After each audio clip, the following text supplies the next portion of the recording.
విహారీ తన కొత్తగా ఓపెన్ చేయబోయే బ్రాంచ్ ఆఫీస్ కోసం అని చెప్పి ల్యాండ్ కోసం సెర్చ్ చేస్తూ ఉంటాడు. అలా విహారీ ఫోన్లో మాట్లాడుతూ ఉండగా విహారీ వాళ్ళ తాతయ్య ఆ మాటలు వినేసి, ఏంటి విహారీ, కొత్తగా నువ్వు మొదలు పెట్టబోయే బ్రాంచ్ కోసం అని చెప్పి ల్యాండ్ కోసం సెర్చ్ చేస్తున్నావా? నువ్వు ఎవరి ల్యాండ్ కొనడం ఎందుకు? మన ఓన్ ల్యాండ్ సిటీ అవుట్స్కట్స్లో ఉంది కదా, నువ్వు ఆ ల్యాండ్ ఉపయోగించుకున్నట్లయితే మనకి కలిసి వస్తుంది కదా అని చెప్పి ఒకసారి వెళ్ళి ఆ ల్యాండ్ చూసిరా, నీకు నచ్చితే నువ్వు కొత్త బ్రాంచ్ని అక్కడే ఓపెన్ చేయొచ్చు అని చెప్పి ఆయన అంటూ ఉంటారు. దాంతో విహారీ, అలాగే తాతయ్య, ఈరోజే వెళ్ళి ఒకసారి ఆ ల్యాండ్ చూసి వస్తాను. థ్యాంక్ యూ తాతయ్య, thank you so much for your suggestion అని చెప్పి విహారీ అంటూ ఉంటాడు. ఇక దాంతో విహారీ వాళ్ళ తాతయ్య, నువ్వు నా వారసుడివిరా, నాకు సంబంధించిన ఆస్తులన్నీ కూడా నీకే దక్కుతాయి కదా అని చెప్పి అంటూ ఉంటాడు. ఇక దాంతో ఇదంతా వింటున్న అంబికకు ఒళ్ళు మండిపోతూ ఉంటుంది.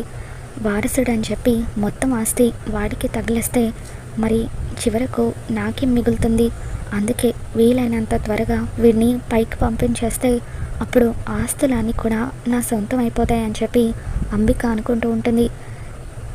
ఇక విహారీ లక్ష్మిని తోడురమ్మని చెప్పి సిటీ అవుట్స్కట్స్లో ఉన్న ల్యాండ్ చూడడానికి వెళ్తూ ఉంటే, ఇక సహస్ర, బావ ప్రతి పనికి దీన్ని ఎందుకు వెంట తీసుకువెళ్తున్నాడో, అసలు సందు దొరికితే ఇది కూడా బావకి దగ్గర అవ్వాలని చూస్తుంది అని చెప్పి అలా వాళ్ళిద్దరూ కారులో వెళ్తూ ఉంటే సహస్ర కూడా వాళ్ళని ఫాలో అవుతూ సిటీ అవుట్స్కట్స్లో ఉన్న ల్యాండ్ దగ్గరికి వెళ్తూ ఉంటుంది. ఇక అక్కడున్న ల్యాండ్ని చూసిన తర్వాత విహారీ చాలా హ్యాపీగా ఫీల్ అవుతూ ఉంటాడు. లక్ష్మి, ఈ ల్యాండ్ అచ్చం మనం అనుకున్నట్టుగానే ఉంది కదా, సిటీకి కాస్త దూరంగా విశాలంగా పార్కింగ్తో పాటు అన్ని సదుపాయాలు ఉండేటట్టుగా ఈ ల్యాండ్ ఉంది.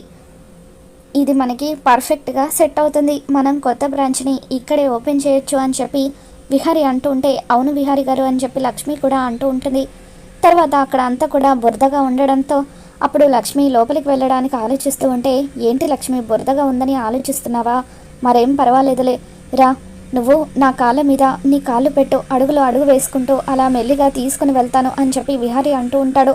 అలా అయితే మీ కాళ్ళకు మట్టి అంటుకుంటుంది కదా అని చెప్పి లక్ష్మి అంటూ ఉంటుంది. దాంతో విహారీ, నా కాళ్ళకు మట్టి అంటుకున్నా పర్వాలేదు, కానీ నీ కాళ్ళకు మాత్రం ఎటువంటి మట్టి అంటుకోకూడదు లక్ష్మి అని చెప్పి అలా లక్ష్మిని హగ్ చేసుకోమని చెప్పి అలా మెల్లిగా అడుగులో అడుగు వేసుకుంటూ తన కాళ్ళ మీద లక్ష్మిని నిలబెట్టుకొని జాగ్రత్తగా లోపలికి తీసుకుని వెళ్తూ ఉంటే ఇదంతా చూస్తున్న సహస్రకు ఒళ్ళు మండిపోతూ ఉంటుంది.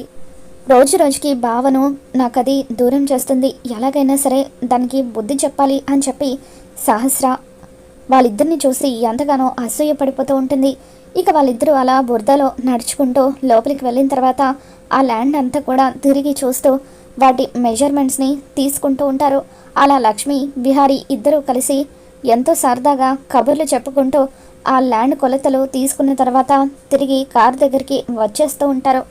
ఇక అప్పుడు అక్కడ ఉన్న పంపు దగ్గర విహారీ తన కాళ్ళని వాష్ చేసుకుంటూ సరదాగా లక్ష్మి మొహం మీద నీళ్ళని చల్లుతూ ఉంటే వాళ్ళిద్దరూ సరసాలు ఆడుకోవడం చూసి ఇక సహస్రకి మరింత ఒళ్ళు మండిపోతూ ఉంటుంది. వసే లక్ష్మి, మా బావతోనే చనువుగా ఉంటావు కదా, ఇప్పుడు చూడు నీకు ఎలా బుద్ధి చెప్తాను అని చెప్పి కావాలని లక్ష్మి చెప్పులను తెంచేస్తుంది. తర్వాత తను నడిచే దారిలో గాజు ముక్కలను పడేస్తుంది.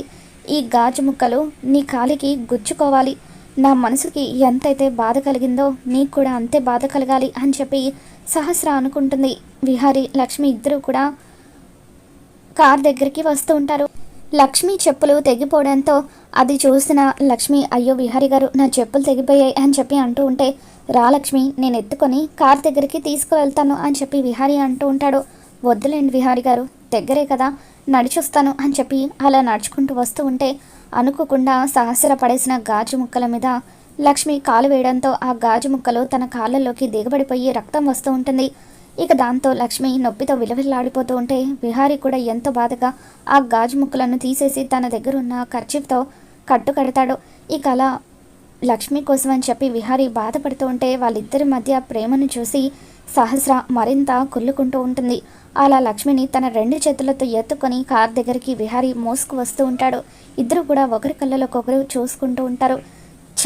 ఏదో ఒకటి చేసి త్వరగా బావని దీనికి దూరం చేయాలి, లేకపోతే బావ నా చేయి దాటిపోయేలాగా ఉన్నాడు, మరొక 2 రోజుల్లో బావతో అర్జెంటుగా నేను తాళి కట్టించుకోవాలి, అప్పుడే ఈ లక్ష్మిని పూర్తిగా బావ నుండి దూరం చేయగలను అని చెప్పి సహస్ర అక్కడి నుండి వెళ్ళిపోతుంది.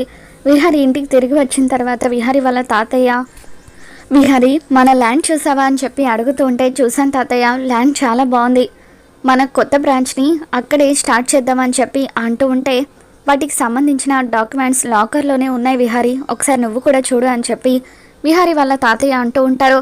అలాగే తాతయ్య అని చెప్పి విహారి లాకర్లో ఉన్న డాక్యుమెంట్స్ని చూస్తూ ఉండగా ఒక అడాప్షన్ సర్టిఫికేట్ కింద పడిపోతుంది. ఇక ఆ అడాప్షన్ సర్టిఫికేట్ ఎవరిదా అని చెప్పి తీసి చూసేసరికి దాని మీద అంబిక పేరు ఉంటుంది.